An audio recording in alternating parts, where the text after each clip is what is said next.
So we just got finished talking about quadratic equations, defining them and talking about the format. And then we said we're going to go over the three main methods for solving them. So let's do that now, starting with extracting square roots. Take a look at the following for just a minute. We've already seen a quadratic equation that looks like this.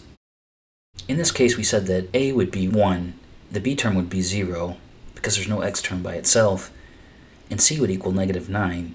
Up above, we've rearranged this to solve for x. And we can see that by taking the square root of both sides, we get x on the left by itself. Then on the right-hand side, we get plus or minus 3.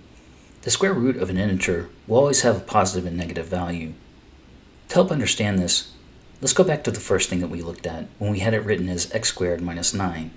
If we factor this out to x plus 3 times x minus 3, and we let x be equal to 3, then in this term we have 3 minus 3, which is 0. And that's multiplied by x plus 3. So anything multiplied by 0 is 0.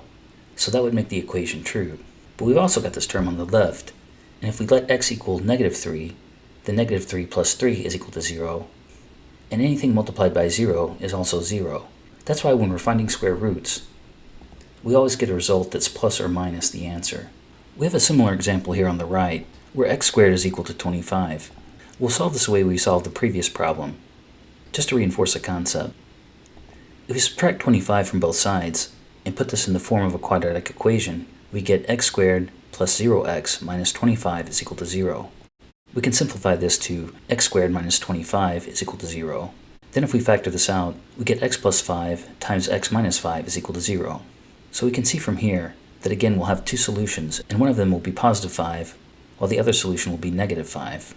Similar to the previous problem, we could just take the square root of both sides. If we did that, we would get x on the left, and then plus or minus 5 on the right. The problem in the middle is just to illustrate a point that you may not always get neat answers when you work out a problem.